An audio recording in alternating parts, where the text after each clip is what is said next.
तेरा वनचारी यमुना तेरा वनचारी यमुना तेरा वनचारी जय राधा माधव कुंज बिहारी राधा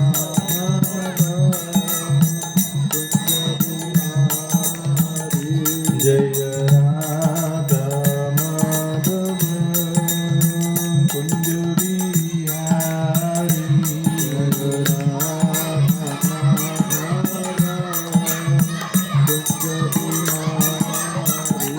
जय गोपीजन वल्लभ गिरिधरधारी गोपीजन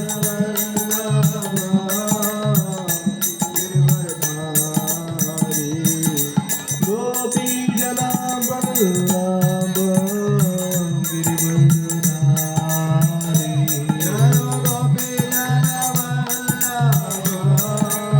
गिरिवरधारी यशोदानंदन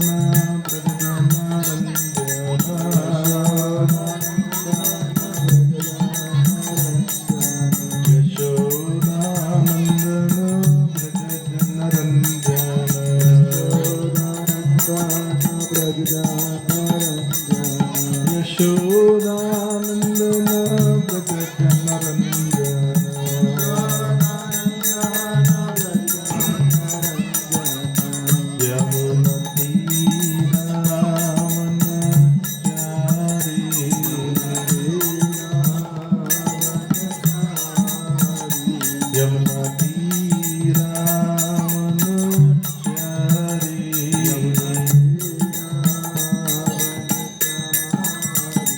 यमुना तीरा वनचारी यमुना तेरा वनचारी जय राधा माधव कुंज बिहारी जय राधा माधव कुंज बिहारी हरे Krishna Krishna Krishna Krishna Hare Hare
Nitai Jaya Gaurang Nitai Gaurang Nitai Jaya Gaurang Nitai Gaurang Nitai Jaya Gaurang Nitai Gaurang Nitai Jaya Gaurang Nitai Jai Prabhupada Jai Prabhupada Jai Prabhupada Jai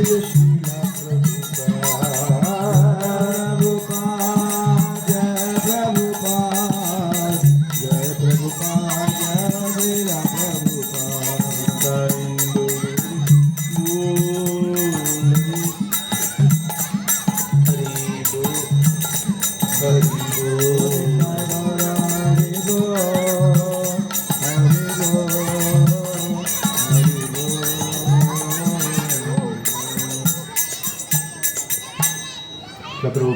ki Om Namo Bhagavate Vasudevaya Om Namo Bhagavate Vasudevaya Om Namo Bhagavate Vasudevaya Narayanam Namaskritya Naram Chaivam Naruttamam Devim Saraswati Vyasam Tato Jayamutire Nashtaprayeshu Bhatreshu Nityam Bhagavata Seveya Bhagavati Uttama Shloke Bhaktira Bhakti Naistiki Namo Vishnupadaya Krishna Krishnaya Bhutale Srimate Bhakti Vedanta Swami Namine Namaste Saraswate Deve Gauravani Pracharine Nirvishesha Shunyavadi Paschatya Deshatarine Jai Shri Krishna Chaitanya Prabhu Nityananda Shri Advaita Gadadhar Srivasadi Shri Gaura Bhakta Vrinda Hare Krishna Krishna Krishna Hare Hare Hare Rama Rama Rama Hare Hare Hare Krishna Krishna Krishna Hare Hare Hare Rama Rama Rama Hare Hare Hare Krishna Krishna Krishna Hare Hare Hare Rama Rama Rama Hare Hare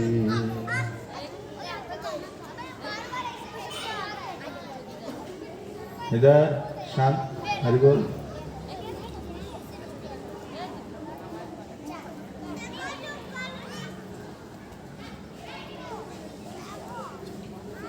उपस्थित समस्त भक्तों को हम हार्दिक स्वागत करते हैं आज के हमारे इस कथा प्रसंग में।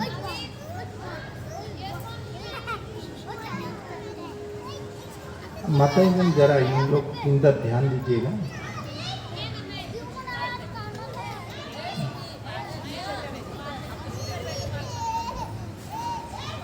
जो हमारा क्रमानुसार जो स्त्री पर्व पर हमने चर्चा आरंभ किए थे उसी को लेकर हम प्रस्तुत करेंगे। धृतराष्ट्र अपने पुत्र के वियोग में बार बार छटपटाकर मूर्छित होकर गिर पड़ते थे, मगर जब जब वे विदुर जी के मुखारविंद से जब आत्मविज्ञान के विषय में जब चर्चा श्रवण करते थे तो तत्क्षण उन्हें राहत प्राप्त होता था। और ये धृतराष्ट्र के जीवन में स्वयं धृतराष्ट्र ने इस बात को अनुभूति की है कि वे बार बार कहने लगे, विदुर जी कृपा करके इस आत्म विज्ञान की जो चर्चाएं हैं इसे रोकिएगा मत, इसे सतत बोलते रहिए। वे जो धृतराष्ट्र इतने पापी अवस्था में होने के बाद भी भगवान की कथा उनके जीवन में सांत्वना प्रदान करते हैं, तो सुनिश्चित है कि इससे यह सिद्ध होता है कि यदि हम भी भगवान की कथा श्रवण कीर्तन इत्यादि करते वक्त अपने चित्त को लगाए रखेंगे तो हमारे जीवन में भी हम एक अद्भुत आनंद की प्राप्ति कर सकते हैं। ऐसे ही यहाँ पर श्रीपाद वेदव्यास जी के मतानुसार धृतराष्ट्र तत्क्षण तो शांत हो जाता था, मगर तथापि उसके मन में अपने पुत्र के वियोग का जो मृत्यु की जो सूचना जो थी बार बार पीड़ित कर रही थी। धृतराष्ट्र के मन में यह महसूस हो रहा था कि इससे बेहतर है कि मैं आत्महत्या कर लूं, मुझे अब और नहीं जीना है। ऐसी विकट अवस्था में ही अपने पुत्र के शोकाकुल अवस्था में धृतराष्ट्र चाहता था कि मैं भीमसेन को आलिंगन करूं, और इसी कारण से जब पंच पांडवों का जब आगमन हुआ उसी क्षण धृतराष्ट्र ने भीमसेन को आगमन करने की तीव्र लालसा जगा दी।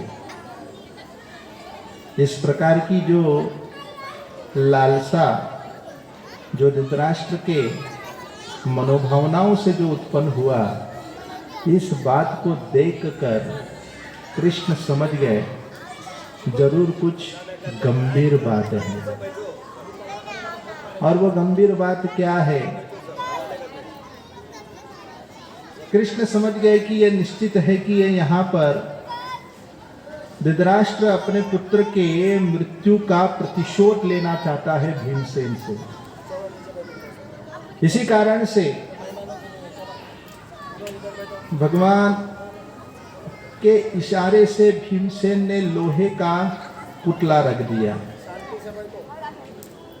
परिणाम यूं हुआ, लोहे का पुतला तो चूर चूर हो गया, बदले में धृतराष्ट्र के मनो इच्छा पूरी तो नहीं हुई, बल्कि उनके हृदय के उनके छाती उस लोहे के संपर्क में कसके पकड़ने के कारण उनके छाती लहूलुहान हो गया, रक्त बह गया। धृतराष्ट्र को बड़ी ग्लानि हुई। वे समझ गए कि ये मेरा बहुत ही निंदनीय कार्य हो गया। अपने आप में ग्लानि करने लगे धृतराष्ट्र। तत्पश्चात धृतराष्ट्र ने 5 पांडवों को आलिंगन किए, फिर से उन्हें मौका दिया गया। यहाँ पर पहले से ही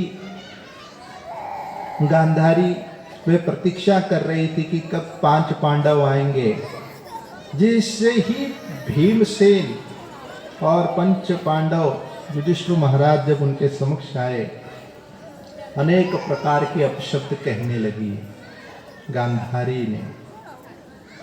जबकि गांधारी को पहले से ही वेद व्यास जी ने ये चेतावनी दे दिया था कि देखो बहू, भूल कर भी तुम पांडवों को श्राप मत देना। ये कहने के बाद भी गांधारी तथापि उनके मन में ये संकोच हुआ कि मैं क्या करूं, अपने क्रोध के अग्नि को कैसे, इस भड़ास को कैसे बाहर निकालूं। इसलिए गांधारी वे अपशब्द कहते हुए पांडवों पर लांछन लगाने लगी। वे कहने लगी कि ये जो पांडवगण हैं, जिन्होंने बहुत ही निर्दय पूर्वक मेरे पुत्र का वध किया है, और उस पांडव में भी खास करके भीमसेन, उन्होंने छल कर कर मेरे पुत्र को मारा है। इसे मैं किसी भी कीमत में नहीं भूल सकती। जैसे ये कहने लगे, भीमसेन तुरंत ही इस शब्द को सुनकर कहने लगे, हे माते, आपका पुत्र जब तक छल नहीं कर सकता था, तब तक वो मर नहीं सकता था। बड़ा मुश्किल था उसे मारना। और इसी कारण से, क्योंकि दुर्योधन गदा चलाने में बड़ा निपुण था, और इतना ही नहीं, गांधारी के द्वारा उन्हें तो उनके पूरे जो शरीर जो थे फौलाद हो चुका था, जिस पर वार करने से किसी भी प्रकार का उन्हें चोट नहीं लगता था। और ऐसे वज्र के समान माता गांधारी की पतिव्रता की शक्ति उन्होंने उनमें समाविष्ट कर दिया था। मगर दुर्योधन का नाभि के नीचे जो भाग था, कच्चा रह गया, क्योंकि दुर्योधन भूल गया था कि मुझे अपने माता के समक्ष निर्वस्त्र आना है। मगर यहां दुर्योधन के कुछ तो भूल चूक के कारण उनके नाभि के नीचे भाग कच्चा था, और यहां पर भीमसेन ने यह वचन भी लिया था कि मैं दुर्योधन को मारूंगा, उनके नाभि को तोड़ूंगा।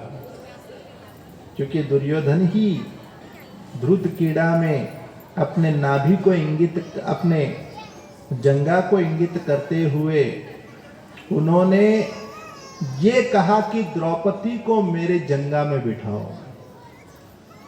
और इसी कारण से वही क्रोध की अग्नि भीमसेन के अंदर थी।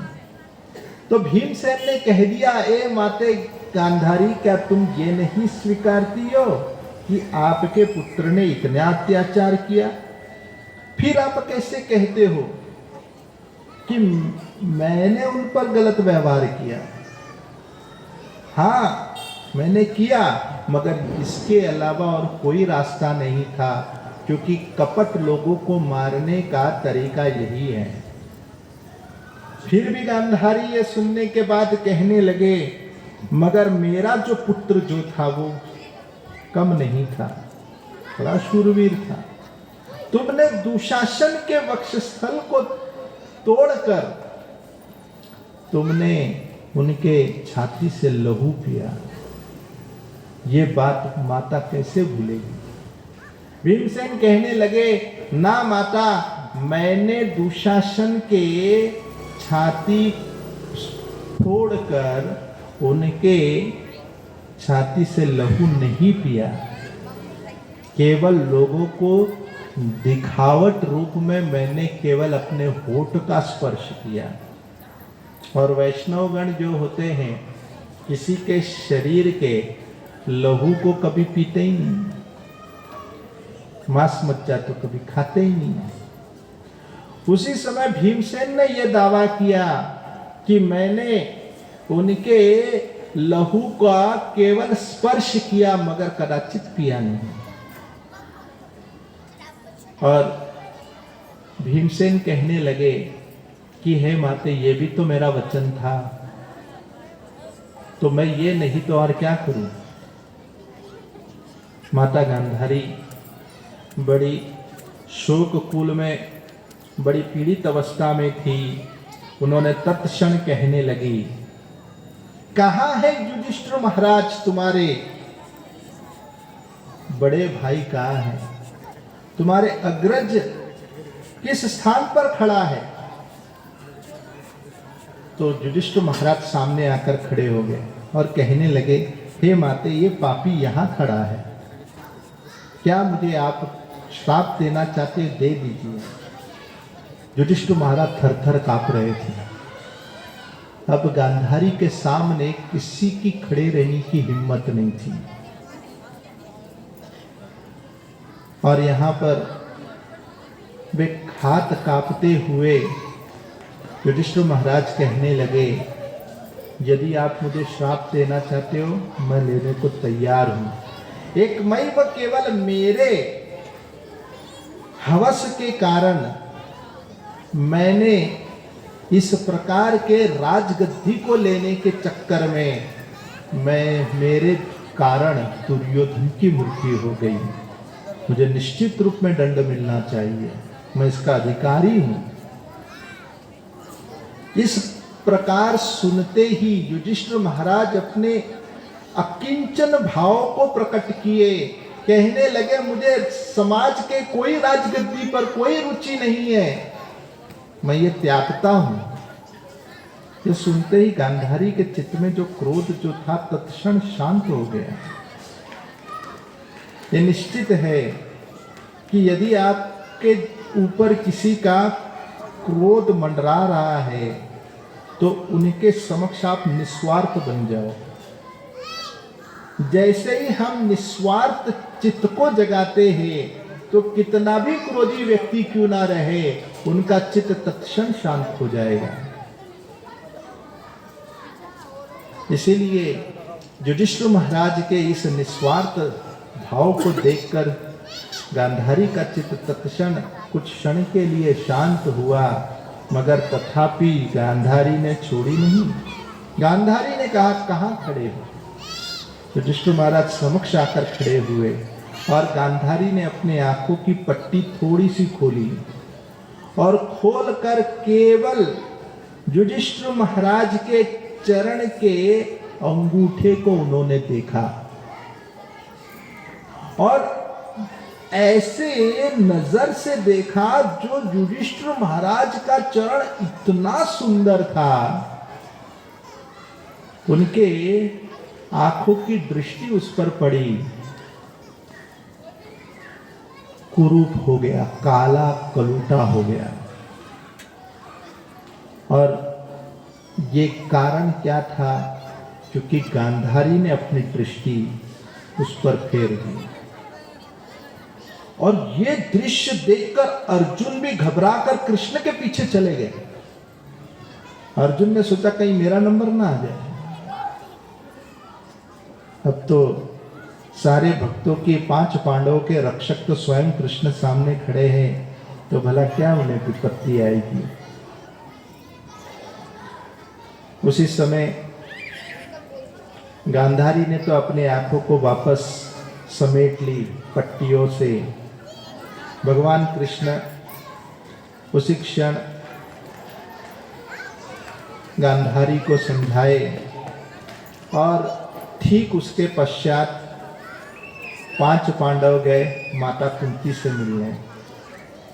माता कुंती से मिलने गए। माता कुंती के समक्ष उन्होंने अपने आशीर्वचन याचना किए और माता कुंती बड़े प्रसन्न होकर अपने वात्सल्य भाव को जगाए और उनके सर, उनके मस्तक चूमते हुए, उनके मस्तक को सूंघते हुए उन पर उन्होंने अपनी कृपा दृष्टि बरसाए। तत्पश्चात माता कुंती ने 5 पांडवों को लेकर गए उस स्थान पर जहां पर अब अंतिम संस्कार की तैयारी हो रही है। और जैसे ही उस स्थान पर आए, वेद व्यास जी की कृपा से माता गांधारी को ऐसी दृष्टि मिली कि जिस दृष्टि से माता गांधारी महाभारत के युद्ध को वो देख सकी। देखते ही माता गांधारी वहीं पर ही मूर्छित होकर गिर पड़ी। वे सह नहीं पाई इस युद्ध की अवस्थाओं को देखकर। चीखती हुई, वे रोती हुई आर्तनाद पूर्वक माता गांधारी कहने लगी कि देखो हे कृष्ण, यहां देखो क्या गति हो रही है। वे जो राजागण जिनको बड़े बड़े सुंदर कन्या जिन्हें हवा लहराती थी, आज वे ही राजा को कीद अपने पंख फड़फड़ाते हुए हवा फैला रहे, क्योंकि सभी के सभी वहीं पर ही अपने प्राण को त्याग दिए थे। और यहाँ वे कहने लगी गांधारी कि देखो लक्ष्मण की माता को देखो, जो दुर्योधन की पत्नी है, विकर्ण की पत्नी को देखो कितनी रो रही है, और उत्तरा की अवस्था देखो, वे कितनी छटपटा रही है। माता सुभद्रा की क्या अवस्था हुई है, ये जरा देखो। अरे क्या कहा जाए, यहां तक कि शकुनी उनके भी लाश लेकर जा रहे हैं। द्रोणाचार्य, उनकी पत्नी अर्धांगिनी कृपी की क्या अवस्था है, सभी आर्तनाद पूर्वक रो रहे हैं। अन्य जितनी भी छत्राइनी थी, वे अपने पति के शव को ढूंढ रही थी। तो कुछ मस्तक इस ठिकाने पड़ा था, तो हाथ उस ठिकाने पड़ा था, पैर किधर और पड़ा था, ऐसे केवल खोज रहे थे। और वहां पर केवल गिद्ध एक लाश खाए जा रहा था। और ऐसे रुदन अवस्था को माता गांधारी कह रही है, और कहती है कि कृष्ण, तुम भगवान हो, भगवान होकर भी तुमने महाभारत की युद्ध को तुमने नहीं रोका। क्या तुम्हारे पास यह क्षमता नहीं थी? क्यों तुमने ये कार्य नहीं थमाया, जबकि तुम भगवान होने के बाद भी तुमने ये युद्ध को होने दिया? ये तुम्हारा सबसे बड़ा अपराध है, या सबसे बड़ा पक्षपात है जो तुमने मेरे साथ किया। पांडवों का दल लेकर मेरे पुत्रों को मार दिया। तुमने ये युद्ध होने क्यों दिया? मैं जानती हूं मेरा पुत्र गलत है, मगर होने क्यों दिया? इसीलिए मैं तुम्हें श्रापित करती हूं। आज से 36 वर्ष के बाद तुम्हारे जितने भी वंश है वो सब नष्ट हो जाएगा। तुम्हारे वंश के जितने भी भारिया है, वे भी अपने पति के लिए आर्तनाद पूर्वक चीखती हुई, रुदन करती हुई रोती रहेगी। और ये केवल तुम्हारे ही वंश की अवस्था रहेगी। भगवान श्री कृष्ण ने बड़े शांत चित्त से ये सुनते हुए, बड़े मंद मंद मुस्कुराते हुए, वे कृष्ण पूर्ण पुरुषोत्तम भगवान, भला उन पर किसका श्राप लगेगा? वे भगवान जो सबके हितकर हैं, सबके शुभ चिंतक है, सबके चित्त में बैठे हुए वे परमात्मा, सबको मार्गदर्शन दिखाते हैं। कभी कभी लोग गांधारी के समान इस प्रकार के मूर्खता पूर्वक प्रश्न करते हैं, और वे गांधारी के समान ही कह देते हैं, जब भगवान है तो ऐसा हुआ क्यों? भगवान होने के बाद भी इस प्रकार के परिणाम क्यों हुए? एक तो ऐसे ऐसे फिल्म भी निकल गए, ओ माय गॉड। उसमें तो सीधे भगवान पर तो उन्होंने ऐसे लांछन लगाए कि भगवान पर ही उन्होंने केस लगा दिया, कोर्ट कचहरी का केस। ये सब गांधारी के वंशज के लोग हैं जो भगवान के असलियत को नहीं समझ पाते, भगवान के महिमा को नहीं समझ पाते। भगवान मंद मंद मुस्कुराते हुए कहने लगे, गांधारी, तुम्हारा जो श्राप है, पहली बात तो मैं ये कहना चाहता हूं, मैं सबको संहार करता हूं, मुझसे ही पूरा संसार ध्वंस होता है और मुझसे ही संसार प्रकट होता है। भला मुझ पर किसका श्राप लागू होगा? मुझे कोई नहीं किसी भी प्रकार का नुकसान पहुंचा सकता है। अब भगवान तो उसी को कहते हैं। कभी कभी लोग इस प्रकार मूर्खता पूर्वक कह देते हैं, सब कुछ भगवान ने बनाया तो भगवान को किसने बनाया? सब कुछ भगवान से आया है तो भगवान किधर से आए हैं? लोगों का ये प्रश्न रहता है। ये प्रश्न ही गलत है। यदि आप कहते हैं भगवान से सब कुछ आया है तो भगवान को कौन जन्म देगा? भगवान का मतलब जिसे कोई जन्म नहीं दिए उसे कहते हैं भगवान। तो भगवान जो सब कुछ उत्पन्न किए हैं उन्हें कोई नहीं उत्पन्न कर सकते हैं, इसीलिए तो भगवान है। यदि उनको भी किसी ने जन्म दिया तो फिर वो काय का भगवान? भगवान उसे कहते हैं, भगवान नाम उसे लागू होता है जो व्यक्ति जन्म जिसे किसी ने नहीं दिया, जो अपने आप में स्वराट रूप में प्रकट है। जन्मादि यस्य यथा अन्वयाति त्रस्तचार्ति सुभिज्ञ स्वराट, वे स्वराट है। उन्हें कोई नहीं जन्म दे सकता। भगवान कृष्ण कहने लगे कि ये गांधारी, मुझ पर तो किसी का श्राप लागू नहीं होता, मगर मैं तथापि तुम्हें एक बात कहता हूं कि तुम्हारे श्राप जो तुमने मुझे दिया है, ये श्राप को मैं उपयोग करूंगा। इसका मैं उपयोग करूंगा क्योंकि मुझे अपने यदुवंश को समेट लेना है और मेरा बड़ा आंदोलन पूरा करूंगा। भगवान ने गांधारी के श्राप का उपयोग किया।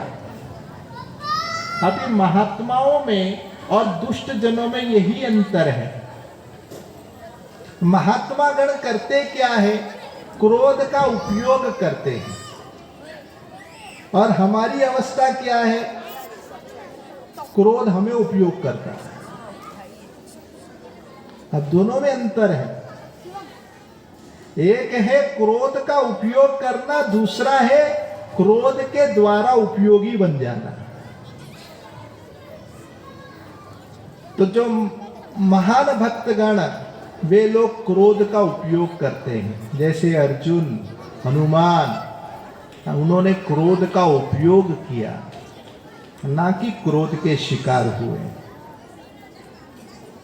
इसी प्रकार भगवान ने श्राप का उपयोग किया, वे श्राप के शिकार नहीं हुए। और गांधारी के श्राप को उन्होंने उपयोग करते हुए कहते हुए उन्होंने ये पहले से ही ये भविष्यवाणी कर दिया कि मैं यदुवंश को आपस में भिड़ाऊंगा और आपस में भिड़ाकर, आपस में लड़ाकर इन्हें यहां से लेकर चला जाऊंगा। ये कृष्ण का पहले से ही भविष्यवाणी हो चुका था। और कृष्ण ने मानो कि माता गांधारी को एक प्रकार से थैंक यू कह रहे हैं, धन्यवाद आपके द्वारा श्राप जो मुझे प्राप्त हुआ। भगवान बड़े खुश हो गए, क्योंकि वो जो श्राप जो था भगवान ने ये देखा मेरे भक्तों को तो नहीं दिया। ऐसे भगवान जिन्होंने इस प्रकार स्वीकारते हुए अपना प्रस्ताव दिया। देखो गांधारी, तुम कहती हो कि मेरे कारण महाभारत हुआ, ये तुम्हारी मूर्खता है। मैं खुद शांति दूत बनकर गया था, भगवान स्वयं शांति दूत बनकर गए थे कि महाभारत युद्ध न हो। फिर भी तुम्हारे पुत्र ने एक नहीं सुना, और उसी क्षण पहले से ही ये चेतावनी पहले ही दे दिया था कि भविष्य में कौरव वंश का विनाश होगा। तब तुम्हारा ये न्याय कहाँ गया था? जो शक्ति गांधारी यहाँ पर लगा दी है कृष्ण को श्राप देने, यदि गांधारी इसी शक्ति को अपने पुत्र को सुधारने में लगाती तो आज ये नौबत नहीं आती। इसीलिए यहाँ पर भगवान कृष्ण कहने लगे, गांधारी तुम अज्ञानता पूर्वक ये प्रस्ताव रख रहे हो, ये तुम्हारी अज्ञानता है कि मेरे कारण ये महाभारत हुआ। ऐसे कृष्ण ने जैसे ही कहा, धृतराष्ट्र ने पूछा, हे युधिष्ठिर, महाराज युधिष्ठिर जरा बताइए, रणभूमि में महाभारत के युद्ध में कितनी सेनाओं की मृत्यु हुई? युधिष्ठिर महाराज अपनी संख्या को गिनते हुए वे कहते हैं, 1,66,20,000 की मृत्यु हुई है। अब ये तो केवल सेनागणी हैं, इसके अलावा भी बहुत से हाथी घोड़े की मासूम पशुओं की भी मृत्यु हुई है, वे भी लाखों लाखों में इसकी संख्या है। सुनकर धृतराष्ट्र पूछने लगे, हे पुत्र, जरा हमें ये बताइए कि ये जितने लोग मरे इनकी क्या गति हुई है? महाराज युधिष्ठिर कहने लगे कि जो लोग मारे गए हैं उन्हें इंद्रलोक की तो सुनिश्चित प्राप्त हुई है, वे स्वर्ग तो पक्का गए हैं, इसमें कोई दो राय नहीं। इतना ही नहीं, जो नहीं मरना चाहते थे, जो मानसिक तनाव में थे, उनकी जो मृत्यु हुई वे भी गंधर्व लोक गए, और जो घबराकर अपने प्राण त्याग दिए वे यक्षलोक में गए हैं। जो डरकर भागे हैं उनकी भी मृत्यु हुई तो वे लोग यक्षलोक में गए हैं, और जो लोग बिना घबराकर युद्ध करते हुए अपने प्राण छोड़े हैं वे लोग और उच्च गति को प्राप्त किए हैं। इसीलिए इसमें तनिक कोई भी संदेह नहीं है कि जितने भी सेनागण जो महाभारत के युद्ध के उपरांत जब अपने देह छोड़े हैं तो इसमें उन्हें किसी प्रकार की भी बाधा नहीं हुई है। धृतराष्ट्र कहने लगे, युधिष्ठिर, क्या इनका अंतिम संस्कार किया जा रहा है ठीक से? महाराज युधिष्ठिर कहने लगे, धौम्य ऋषि संजय, विदुर जी, युत्सु, अनेक अनेक सेवक गण यहाँ पर उपस्थित है इनके अंतिम संस्कार करने के लिए। अब जब अंतिम संस्कार हो रहा था, माता कुंती कहने लगी युधिष्ठिर महाराज को, 5 पांडवों को कहने लगी कि हे पुत्र, तुम्हारे ज्येष्ठ भ्राता करण के लिए तो तुम अब पिंडदान इत्यादि तो दीजिए, उनका तो अंतिम संस्कार करिए। युधिष्ठिर महाराज सुनते ही एकाएक वे हक्का बक्का हो गए, ये क्या मैं सुन रहा हूं? करण मेरा ज्येष्ठ भ्राता था। माता कुंती कहने लगी, हाँ करण तुम्हारे ज्येष्ठ भ्राता है, मेरे विवाह होने के पहले की ये घटना है।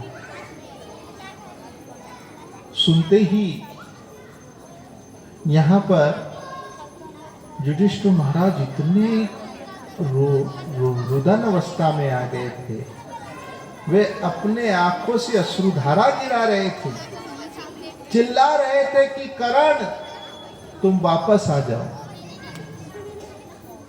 मैं तुम्हें बहुत ही तुम्हारी कमी की महसूस कर रहा हूं कि मेरा भी एक ज्येष्ठ भ्राता है। और उनके अंतिम संस्कार करने के बाद युधिष्ठिर महाराज, 5 पांडव बड़े दुखी अवस्था में थे। उसी क्षण नारद ऋषिवर वहां पर आए। ऋषिवर कहने लगे कि महाराज युधिष्ठिर, अब तुम तो पूरे पृथ्वी के राजपाट को, पूरे पृथ्वी के अधिपति राजा बन चुके हो, सम्राट राजा बने हैं।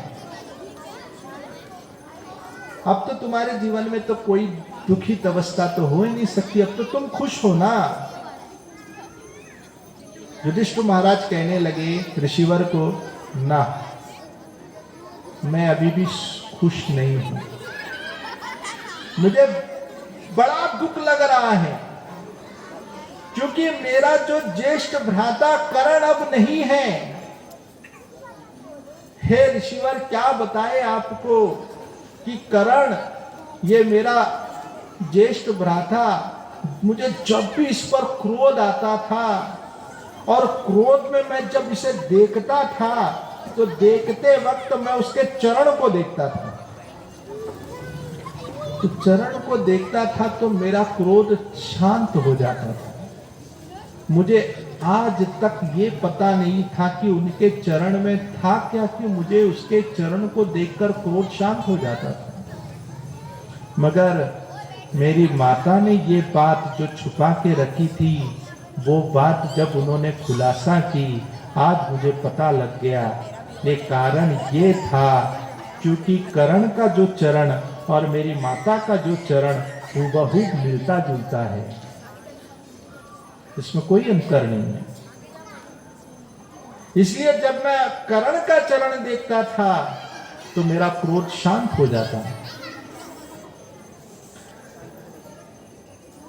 मगर मैं श्राप देता हूं सारी नारी कन्याओं को, सारे नारी जातियों को मैं श्राप देता हूं। अब घबराइएगा, हम नहीं कह रहे, युधिष्ठिर महाराज कह रहे, तो कहीं हम पे बिल ना फटे। तो कहते हैं युधिष्ठिर महाराज, माताओं को कोई भी बात नहीं बोलना चाहिए, और मैं ये श्राप देता हूं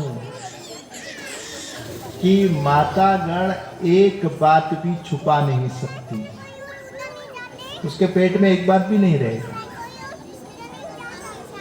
अब आप किसी माता को अगर कुछ बात कह दो, वो तो जाएगा ही दूसरे को, लेकिन अगर आप चाहते कि ये रफ्तार से फैले तो बस एक बात कहकर इतना कह दो, किसी को बोलना मत, ये बात थोड़ा ऐड कर देना। उससे क्षण मन में विचार आएगा कि मैं किसको बोलूं, और मन में उथल पुथल चलता रहेगा। और यहां पर युधिष्ठिर महाराज ने श्राप दिया कि ये निश्चित है कि जो कोई माता को कोई भी गुप्त बात बताए तो गुप्त नहीं रहेगा, वो पूरे अखबार में छप जाएगा। अब नारद ऋषिवर से पूछते हैं युधिष्ठिर महाराज कि मेरे ज्येष्ठ भ्राता कर्ण के विषय में कुछ बताइए। तब युधिष्ठिर महाराज को नारद ऋषिवर कहते हैं, कर्ण जो था उन्होंने धनुर्वेद सीखने के लिए वे गए थे परशुराम के पास, ये कहते हुए कि मैं भृगुवंश का वंशावली हूं। सुनते ही परशुराम भी बड़े प्रसन्न हो गए, अरे वाह, हमारा ही बिरादरी का है।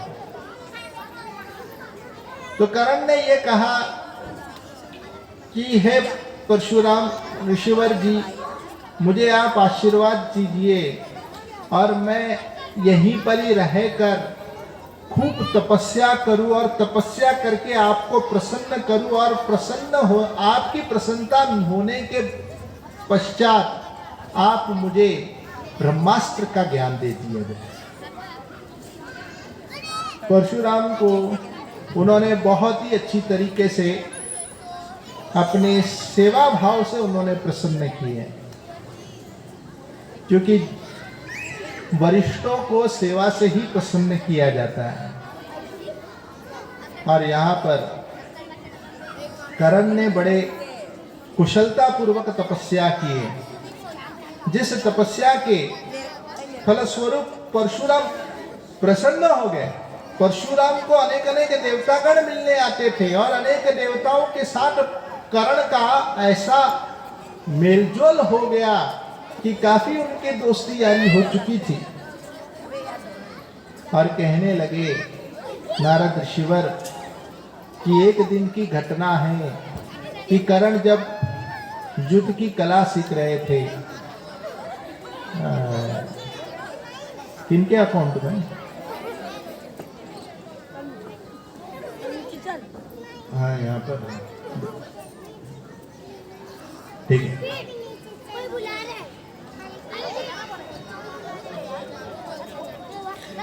तो निवेदन है सभी बच्चे अपने माता के साथ रहिए, इधर उधर कूदिएगा मत। बहुत से कथाओं में विक्षेप आ जाता है आपके इस प्रकार कूदने से। यही निवेदन है कि आप जितना हमें शांत माहौल देंगे उतना आप बढ़िया महाभारत की कथा सुन पाओगे।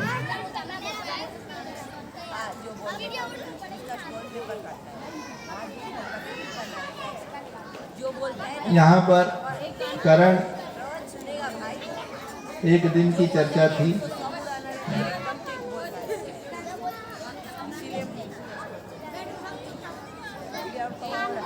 क्या ऐसा कर सकते, क्या बच्चों को पीछे बिठा सकते आप लोग? सारे बच्चे पीछे बैठिएगा।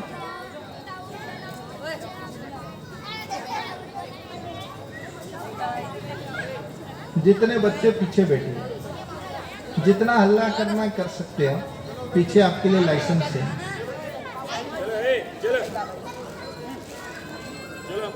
हाँ, बहुत अच्छा, बहुत अच्छा।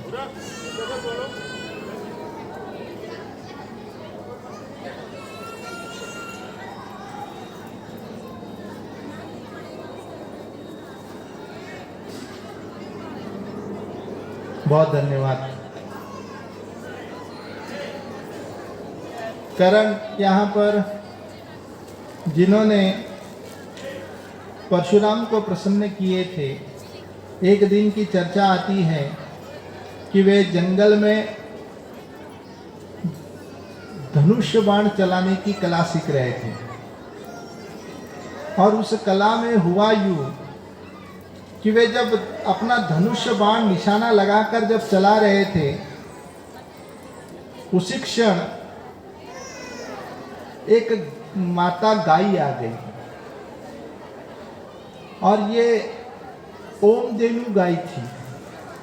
एक होता है कामधेनु गाय, दूसरा होता ओम देनु गाय। और ये अग्निहोत्र ब्राह्मण था। इनकी जो ओम देनु गाय यानी कि यज्ञ सामग्री में जितने भी आवश्यकताएं होती है का गायों के द्वारा जितने भी पंच धातु जो गाय के द्वारा पंच धातु की उपलब्धि होती है, ये सारी वस्तुएं यज्ञ के सामग्री के लिए उपयोग किया जाता है, यज्ञ करने के लिए। और यही अग्निहोत्र ब्राह्मण जिनके गाय की मृत्यु हो गई इनके बाण चलने से, और तुरंत ही करण दौड़ता हुआ ब्राह्मण के पास आकर क्षमा याचना किया कि मुझसे भूल चूक हो गई कि मेरे द्वारा आपके गाय की मृत्यु हो गई, मुझे आप क्षमा करिएगा और मुझे आप बताइए कि आपको प्रसन्न करने के लिए मैं कुछ भी देने को तैयार हूं, बदले में आपको क्या चाहिए। तुरंत ही ब्राह्मण बड़ा कुपित हो गया और क्रोध में कहने लगे कि हे मूर्ख, क्या तुझे इतना नहीं समझ में आता है? तू एक गाय के बदले मुझे कुछ वस्तु देकर खरीदना चाहता है। एक ब्राह्मण जो है पूरे पृथ्वी को भी यदि तुम उसे बदले में दे दे, मगर वो अपने गाय का सौदा कभी नहीं करेगा। तुमने बहुत बड़ा ये निर्दय पूर्वक कार्य कर दिए हैं, मगर तथापि क्योंकि तुम्हारे द्वारा ये जो तुमने अपने गलती को सामने आकर कह दिए, तुम अपने गलती को स्वीकारे हैं, इसलिए मैं ये कहना चाहता हूं कि तुम्हारे अपराध को मैं कम कर दूंगा। नहीं तो हे क्षत्रिय, मैं तुम्हें ऐसा श्राप दे देता कि तू तत्क्षण मर जाता, मगर तुमने अपने गलती को मुंह बोली बोल दिया कि तुमने गलती किया है। इसलिए बताया जाता है जो अपने गलती को अपने मुख से स्वीकार लेता है उसके अपराध कट जाते हैं, वो उसको कष्ट कम मिलता है। और करण ने क्योंकि ऐसे स्वीकार लिया, तब उन्होंने कहा ठीक है, मैं फिर भी तुझे श्राप तो निश्चित दूंगा। तू जिस वेग से जो बाण चलाने के विषय में सोचता है, हालांकि तू तो विवेक बुद्धि तुम्हारे पास था, गाय के पास तो विवेक बुद्धि नहीं था कि वो कितनी चंचल कहीं पर भी दौड़ सकती थी, मगर तूने इस प्रकार का कार्य किया है, अविवेक पूर्वक तूने अपने बाण को नहीं संभाला, इसलिए मैं तुम्हें जा श्रापित करता हूं कि अंतिम समय पर तुम्हारा चक्का भूमि पर धंस जाएगा और तुम्हारी विवेक बुद्धि काम नहीं करेगी। और हुआ यूं ही, जो करण का रथ जो भूमि पर धंस गया था, करण इतना जोर लगा रहा था कि वो अपने रथ के चक्के को उठाने के लिए अपना पूरा बल लगा दिया था, और उठाते हुए कहा गया है कि पृथ्वी भी 3 उंगली ऊपर उड़ गई थी अनंत शेष के मस्तक से। करण के पास इतना बल था जो पृथ्वी को भी उठा लिया था साथ में। और करण कहने लगा, हे माते पृथ्वी, क्या तुम्हें इतना भी दया नहीं आता है? ये तुम्हारा पुत्र अब तुमसे भीख मांग रहा है कि मेरे रथ के चक्के को छोड़ दो। माता पृथ्वी कहने लगी कि हे करण, मैं कुछ नहीं कर सकती, तुम्हारा ये श्राप से तुम बंधित हो और इसी कारण से तुम्हारा चक्का फंसा है। और करण की बुद्धि इतनी मारी गई थी कि यहाँ पर जब एक रथ अगर टूट भी जाता है तो दूसरा रथ पीछे खड़ा रहता है, मगर करण उसी रथ के पीछे लगा था। करण की इतनी बुद्धि नहीं चली कि ये रथ छोड़ के मैं दूसरा रथ ले लूं। और ऐसे रथ पर रथ पीछे लोग खड़े रहते हैं देने के लिए, उसकी भी सुविधा रहती है रणभूमि में। इसलिए महाभारत के युद्ध में लगभग 10 बार भीमसेन ने द्रोणाचार्य को रथ के साथ उठाकर फेंके थे। द्रोणाचार्य जब भी युद्ध करने आता था, भीमसेन कूद कर अपने रथ से जाता था और द्रोणाचार्य को सहित पूरे रथ के साथ फेंक देते थे। द्रोणाचार्य देखा ये तो बदमाशी करने वाला, झगड़ने वाला, इसे धनुष बाण चलाने आता नहीं, केवल उठाकर फेंकता है। और यही द्रोणाचार्य ने 10 रथ मंगाया, तो रथ की तो व्यवस्था तो थी, मगर कर्ण की विवेक बुद्धि काम नहीं की। यही ब्राह्मण ने श्राप दे दिया था। कर्ण देखा कि अब ये ब्राह्मण नहीं सुन रहा है, तो आकर उन्होंने परशुराम को सारी वार्ता विस्तृत रूप में बताए। परशुराम एक दिन कर्ण के साथ खूब घने जंगल में विचरण करते हुए जा रहे थे, और जाते हुए जब परशुराम जब थक गए तो उन्हें एक विश्राम के लिए उन्होंने वहीं पर ही आसन बिछा दिए, और कर्ण ने अपने गोदी दे दिया था कि परशुराम को विश्राम के लिए।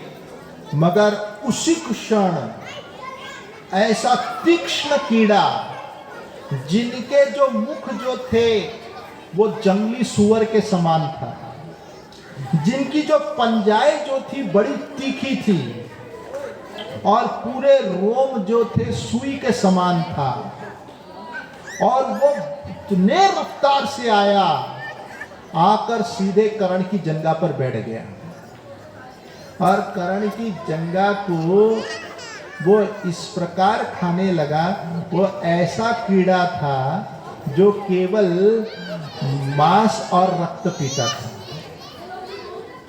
कर्ण ने देखा मेरे गुरुवर की निद्रा अवस्था भंग हो जाएगी, मैं हिलूंगा नहीं। वही कीड़े ने कर्ण की जंघा को आर पार कर दिया, मगर कर्ण अपने मुख को, होठ को दांतों से कस के दबा के रखे थे, थोड़े भी इर्द गिर्द हिले डुले नहीं। और यहाँ पर रक्त, गरम गरम रक्त बहता हुआ जब परशुराम के स्पर्श हुआ, परशुराम की निद्रावस्था भंग हो गई। परशुराम ने देखा ये क्या हुआ कर्ण। तुरंत ही कर्ण कहने लगे, एक कीड़ा आकर मेरी जंघा पर बैठ गया, जरा देखिए किस प्रकार का है। परशुराम ने बड़े गौर से देखा, देखते ही वो कीड़ा जो था इतना छटपटाने लगा, और वो कीड़ा एकाएक वो भयंकर राक्षस का रूप ले लिया, और मानो कि उसका गर्दन कोई दबा रहा है, और वो वहीं पर ही अपना प्राण छोड़ रहा था। और उसी क्षण उन्होंने परशुराम को हाथ जोड़कर कहने लगे, बहुत बहुत धन्यवाद, आपके कारण मैं आज इस कीड़े की योनि से मुक्त हो गया। परशुराम ने पूछा, तुम कौन हो? इस राक्षस ने कहा कि मैं इसका सतयुग में मैं ध्वंस करके एक राक्षस था, मगर मुझे भृगुमुनि के द्वारा श्रापित मिला था, क्योंकि मैं कीड़े का रूप लेकर उन्हें डरा रहा था। भृगुमुनि ने श्राप दिया था कि तू जा ऐसे ही कीड़ा बन जा, और तब से मैं आज तक इस कीड़े की योनि में था, मगर मुझे आपके द्वारा मोक्ष प्राप्त हुआ, क्योंकि आपके ही वंशज के भृगुमुनि ने मुझे ये वर दिया था कि भविष्य में मेरे ही वंशज में जब परशुराम आएगा, जिनकी दृष्टि गिरने से तू मुक्त हो जाएगा। आज आपकी कृपा से मैं बच गया। और तत्पश्चात परशुराम ने कर्ण से पूछा, कर्ण तो इतना कैसे इस दर्द को सह लिया? ब्राह्मणगण तो शारीरिक वेदना को तो नहीं सहते इतना। तू सच बता, तू है कौन? तू ब्राह्मण नहीं है। तब कर्ण कहने लगा, मैं शूद्र सूत पुत्र हूं। सुनते ही परशुराम ने श्राप दे दिया, तूने तो भले ही मुझसे ब्रह्मास्त्र की विद्या तो सीख लिया, मगर हे कर्ण याद रखना, ये तुझे काम नहीं आएगा, क्योंकि तूने गुरु के आशीर्वाद के अस्त्र को प्राप्त नहीं किया। इसलिए जब तक गुरु का आशीर्वचन प्राप्त नहीं होता, सब कुछ बेकार है। लोग अपने जीवन में केवल कलाओं को प्राप्त करने के चक्कर में रहते हैं, लेकिन ये सारी जो कलाएं सब बेकार है, जब तक इस कला के साथ जब तक गुण प्राप्त ना हो। गुण मिलने से ही कला की उपयोग होती है। ऐसे कर्ण को श्राप दे दिया।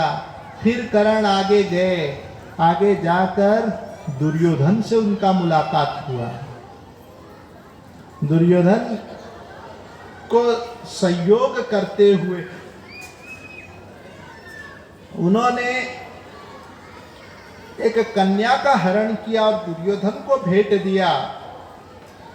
ये जब वीरता को जब जरासंध ने देखा, तो जरासंध खुश होकर कहने लगा कि मैं कर्ण के साथ मल्लयुद्ध करना चाहता हूं। और कर्ण और जरासंध का भयंकर युद्ध हुआ, मगर उसमें भी कर्ण ने जरासंध को पटक दिया। जरासंध कहने लगा, अरे हम तो मित्र हैं, क्यों इतना क्रोधित होते? और ऐसे कर्ण दुर्योधन के साथ था, मगर कर्ण अपने ही कुकर्म से मर गया। सुनते ही युधिष्ठिर महाराज वे कहने लगे, अब मुझे यहां नहीं रहना है, अब मैं संन्यास लेना चाहता हूं। संन्यास लेना चाहता हूं। ये सुने सभी लोग भौचक्का हो गए कि ये क्या हो गया।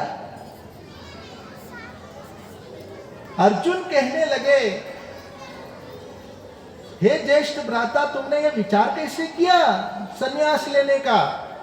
अभी अभी तो हमने कितनों का बलिदान देकर यहां तक आए हैं, और तुम कह रहे तुम संन्यास लेना चाहते हो? ये कहां का तुम्हारा विचार है? युधिष्ठिर महाराज कहने लगे, अरे हमसे तो श्रेष्ठ ब्राह्मण का जीवन है। देखो, ब्राह्मण क्षमा, सहनशीलता, पठन पाठन, ये सारे जो दिव्य गुण जो ब्राह्मणों के अंदर है, मगर क्षत्रियों की दुर्अवस्था देखिए।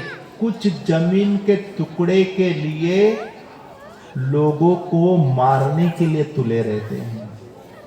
इससे तो बेहतर ब्राह्मण बनना है। मुझे नहीं जीना है ऐसा क्षत्रिय का जीवन, जो केवल कुछ मांस के टुकड़े के लिए जिस प्रकार गीध लोग लड़ते झगड़ते हैं, वैसा झगड़ना मुझे नहीं है। बहुत कर लिया, बहुत मारा मारी कर लिया, अब मुझे यहां नहीं रहना है। अर्जुन कहने लगे कि ये तुम्हारी इस प्रकार की जो अवस्था है, ये ठीक नहीं है। अर्जुन समझाने लगे कि देखो, तुम यदि राजगद्दी में बैठोगे तो कितने प्रजाओं को सुख समृद्धि प्राप्त होगा। तुम्हारे द्वारा यज्ञ हवन किया जाएगा। जो ब्राह्मण गण तुम्हारे सुरक्षा अवस्था में यज्ञ हवन करेंगे, पूरी पृथ्वी उपजाऊ बन जाएगी। यदि तुम राजगद्दी नहीं स्वीकारेंगे तो इस राजगद्दी को संभालेगा कौन? कौन योग्य राजा है? इसलिए मेरा निवेदन है कि तुम सन्यास मत लो। अब युधिष्ठिर महाराज के अंदर मोह आ गया था कि नहीं रहना है। अब देखिए, सन्यास लेना कोई बुरा नहीं है, मगर संसार के पीड़ित अवस्थाओं को देखकर सन्यास लेना ये फिर गलत है। अर्थात घर में कुछ दुख आ गया, ठीक है अब मैं जंगल जा रहा हूं, ऐसा सन्यास केवल शमशान वैराग्य है। शमशान वैराग्य यानी कि वे शमशान भूमि में जाकर खूब आंसू गिराते हो, अरे भला आदमी था, बहुत बढ़िया आदमी था। कितना भी बदमाश व्यक्ति क्यों ना रहे, यदि शमशान भूमि में उसका लाश जल रहा है तो सब बोलेंगे अरे बहुत भला आदमी था, बहुत अच्छा आदमी था। मगर घर आते ही जो व्यक्ति ना धोकर टीवी के सामने बैठा, सब भूल जाएंगे, अरे वो सब टाइम बर्बाद था, ये असली जीवन है। भूल जाएंगे कि उसका भी नंबर आने वाला है। ऐसे ही यहां पर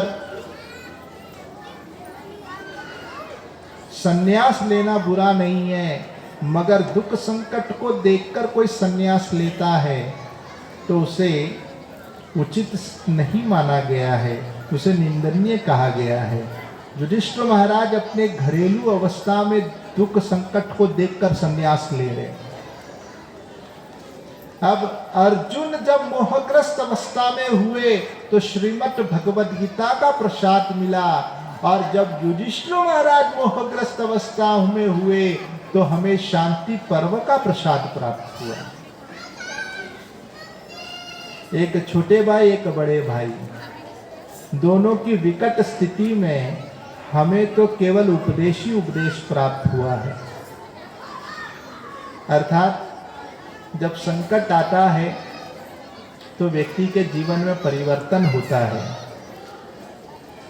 और ऐसे ही यहाँ पर युधिष्ठिर महाराज अब मोहग्रस्त अवस्था में हैं, और इस प्रकार के मोहग्रस्त अवस्था में होने के कारण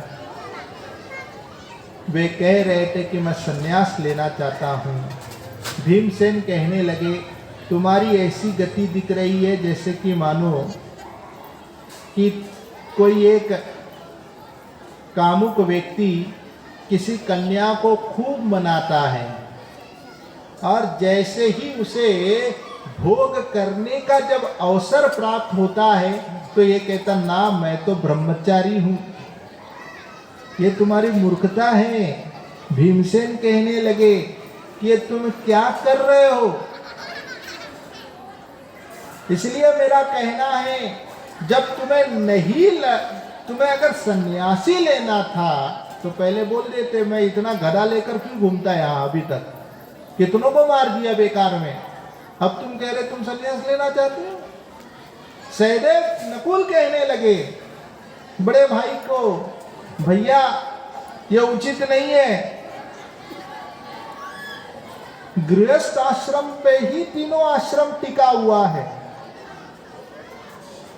तो ब्रह्मचारी वानप्रस्थ और सन्यास ये तीनों आश्रम गृहस्थ आश्रम में टिका है, और गृहस्थ आश्रम के ही आमदनी होती है।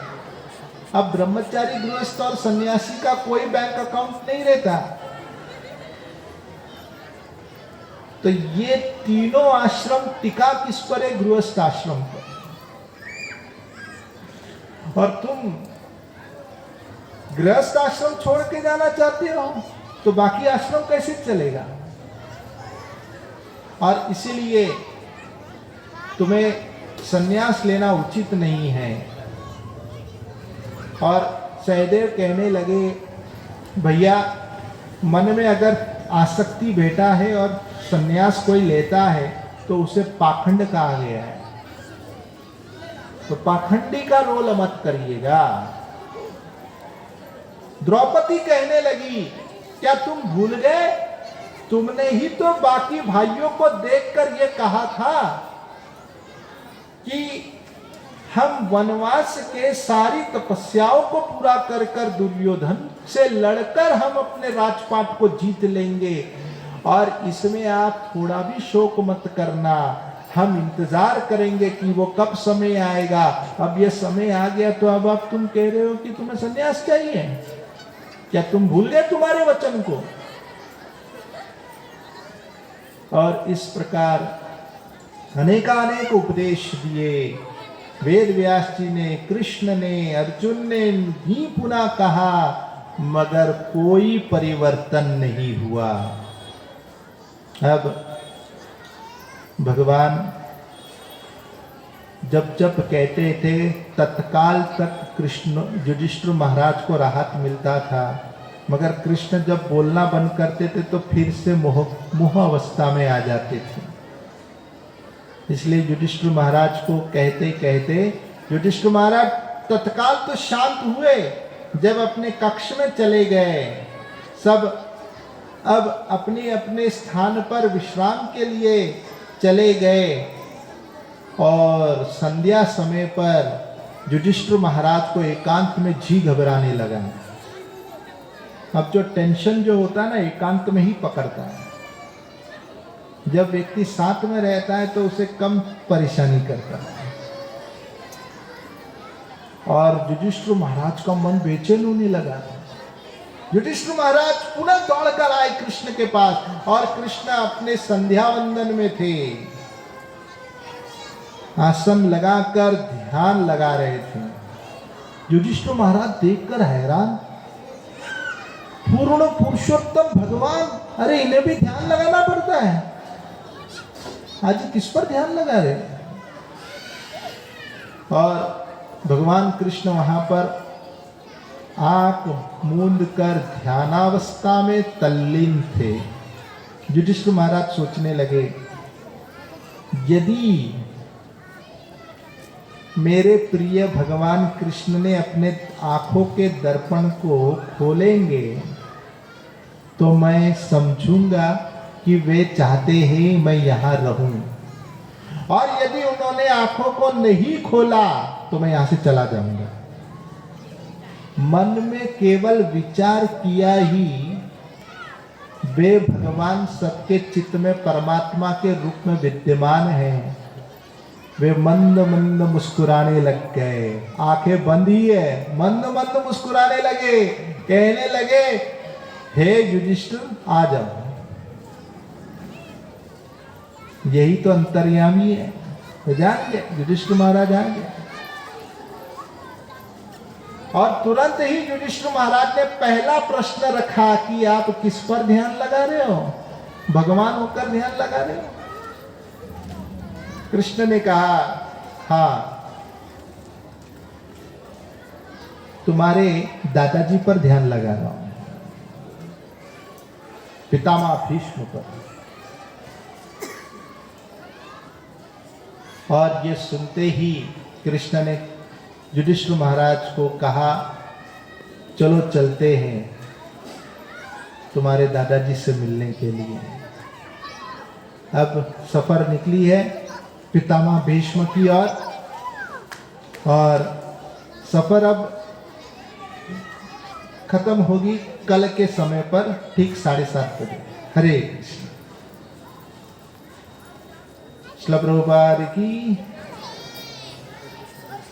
तो बढ़िया हुआ बच्चे लोगों को यहाँ से